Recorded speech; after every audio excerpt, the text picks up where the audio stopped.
welcome to this very special edition of Fortune Hunters. This is a Fortune Hunters repair edition. We are repairing this.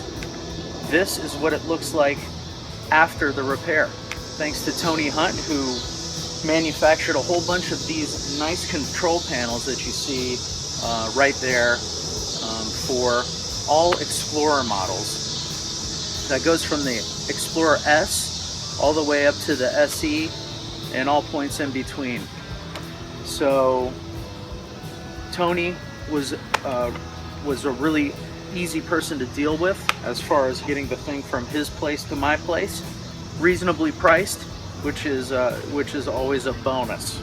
And Tony himself, quite the reputation in the metal detecting community out in the UK, finding several Celtic hoards, a whole pile of stators, and very interesting finds. Check out Tony's website, detectorbits.co.uk.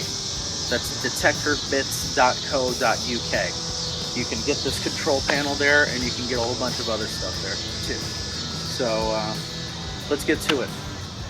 Here it is. You're watching this video because the pretty catastrophic thing happened. That was on my way to a hunt. Actually, it was before I was on my way. I was getting everything ready. I got my sandwich. I've got my detector. I've got my my shovel. I've got all my stuff ready to go. And I pull the battery off the charger and I stick it into the detector and I walk away and I come back and I notice the detector is on. And I didn't turn it on, so I'm thinking, WTF, what's going on here? So I tried to turn it off and it wouldn't turn off. Pressing the power button, holding the power button down, and nothing would turn it off. So I took the battery out, thinking, okay, it'll turn it off and maybe it'll reset, or I can do a system restart, which happens. You can hold the power button down for a number of seconds, and it'll reset your machine. That didn't work. When I put the battery pack back in, bam, nothing happened. Power button wouldn't turn the thing on.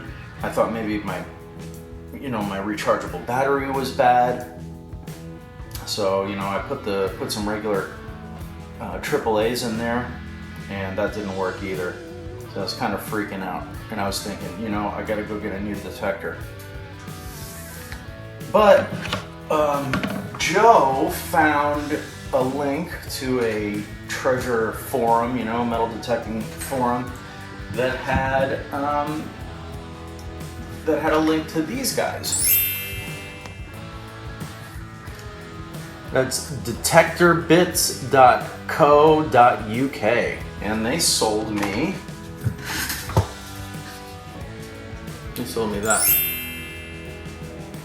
Let's just hope it works, because if it doesn't, then I'm screwed and I have to go get a new detector. So we'll just record this as I go along, and I'll take you through the process of hooking this bad boy up. First thing I'm going to do, I'm going to use a hairdryer to soften up the glue on the original one. So that's what I'm going to do now. I'm going to soften my glue up. I'm going to pull the thing off. I'm going to take the control box apart. 4 screws right there, like so. So that's what I'm going to do now.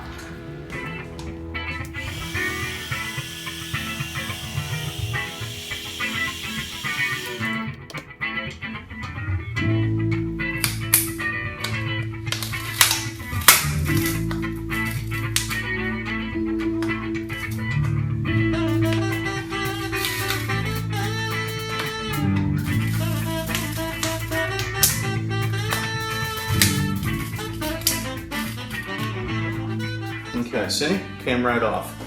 And that's what it looks like.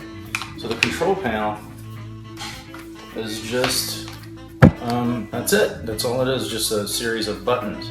And it's sticks right onto the housing. So now I'm going to take the back off.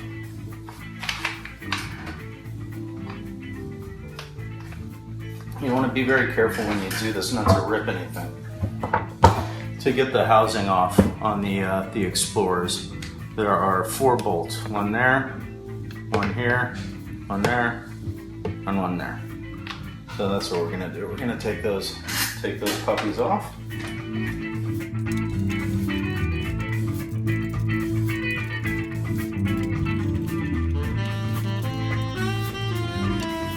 Okay.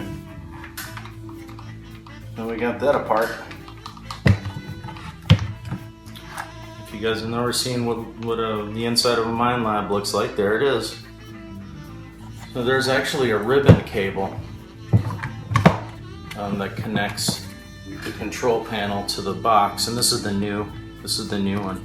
And if you can see on the new one, it doesn't have anything that indicates, you know, the kind of detector it is. It doesn't say Minelab, it doesn't say Explorer on it, and you know, it's not a Minelab product. So you want to be extremely careful when you're pulling these boards apart. There are a bunch of pins that go into these slots, and you don't want to, you know, take those pins apart and bend them. So what I'm going to do is separate the top portion of the board from the bottom portion of the board. And you got to go slow with this, you know, you got to be very, very careful because you can really screw things up. This is like a delicate piece of machinery. So, comes out like that. And what you want to do now is remove the ribbon cable gently. So that's done. Okay, and then set this down nice and easy like. And there will be some glue in the back here, and you'll have to separate this glue. It's like rubber cement. It's not that hard to take off. So just take that off. So we're just gonna remove that. And you can take a look and see that it was bent in a certain way to fit into the ribbon. So I'm gonna have to do a little bit of that going on for this new one. But what I'm gonna do first is I am going to, there's some adhesive on the back, and you peel that off when you're ready to adhere it to the machine, back to the machine. But I'm not gonna use that real quick. I'm gonna make sure that this thing actually works. So what we're gonna do, we're gonna, you know, get the proper orientation. We're gonna slide that ribbon cable through there, and we're just gonna put it on like that. So I'm not sticking it to it yet. And then what we're gonna do here is look at that ribbon cable, make sure that it's oriented correctly. And there's a series of pins. They're not really delicate, but they're very thin. I mean, there's 30 pins, but it runs along here, and they fit into this portion of the board right here. So you got to do that nice and easy like. But first I'm going to plug the ribbon cable back in. Slide that back on like so. I'm going to slightly fold this edge over a little bit, and then I'm going to reorient the board.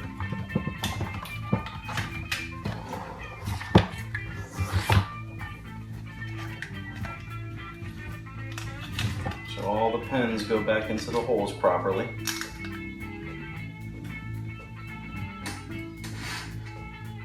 There are 2 little pins on the side that you have to be aware of. Alright. Everything went back together real nice.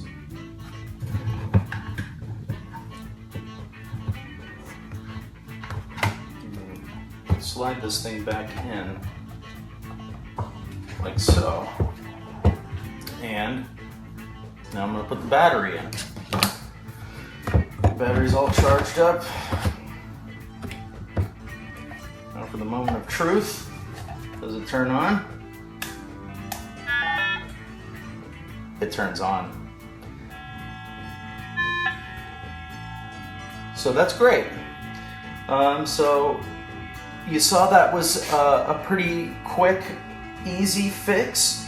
The power button now works. And it turns off.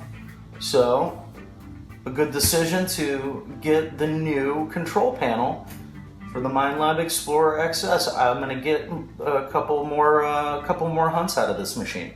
That makes me pretty happy because after I make this and glue this puppy back on, I'll show you the finished product, and then I'm gonna go out for a hunt. So that's how it's done. Hopefully, if you have this problem and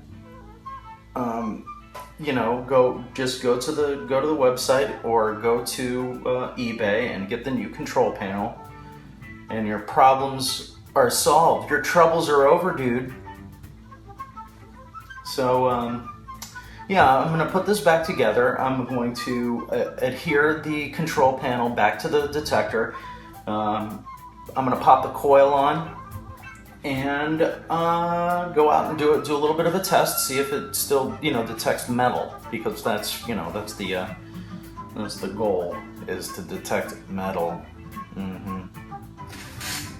Another thing that happens with these Explorers over the years is these break.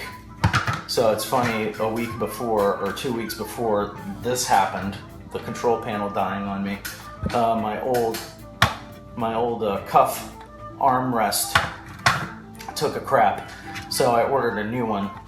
I actually got this from Bart at Big Boy Hobbies. I don't know, you all know what I'm talking about. So yeah. So after wear and tear, you know, things happen. Your detector starts taking a crap, falls apart, things stop working. But if you're a little bit savvy and you got a little bit of patience and just a minuscule amount of know-how, you can fix your stuff. And it's much cheaper than buying a new one, obviously.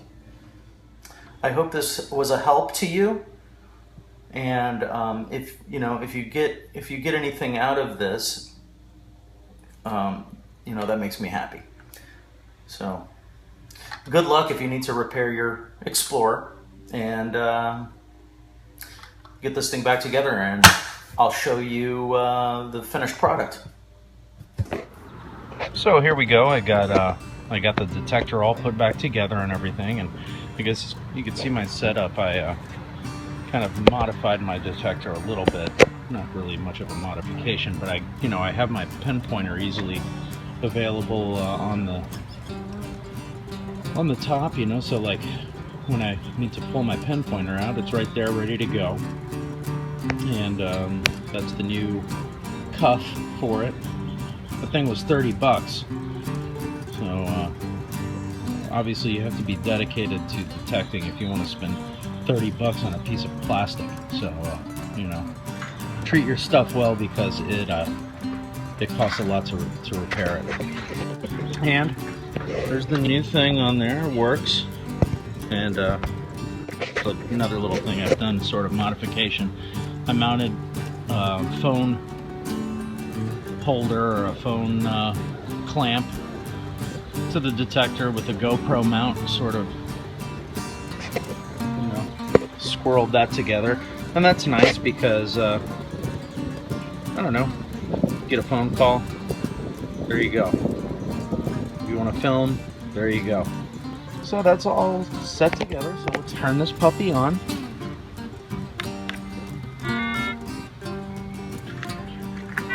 I've put a silver quarter down there.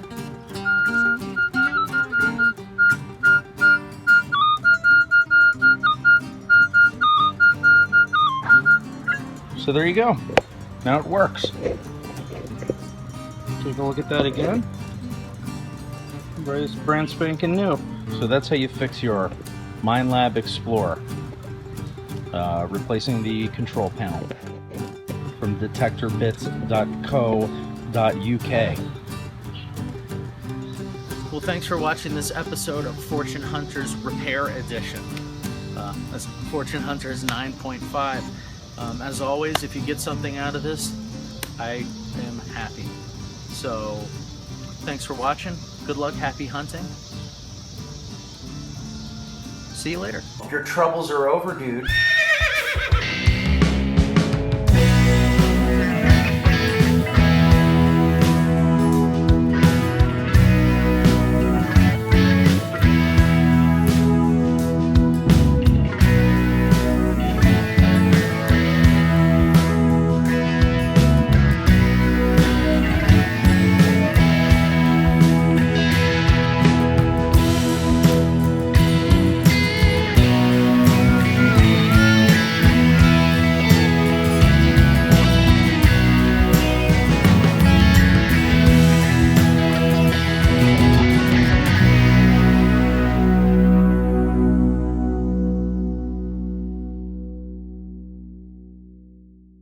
So I'm doing a live dig here.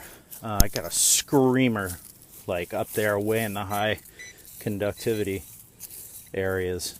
So I'm thinking this could be a silver, and figured, just get it on tape, see if it is.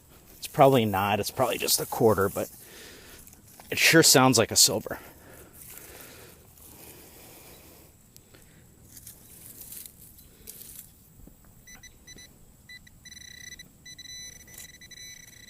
There it is in the hole. Let's see.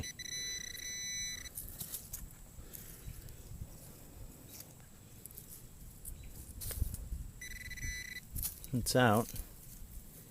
Oh, I don't see it. Oh, look at this. What's this? Wow. Here's another flat button, y'all. This one has an eagle on it. I knew it sounded good.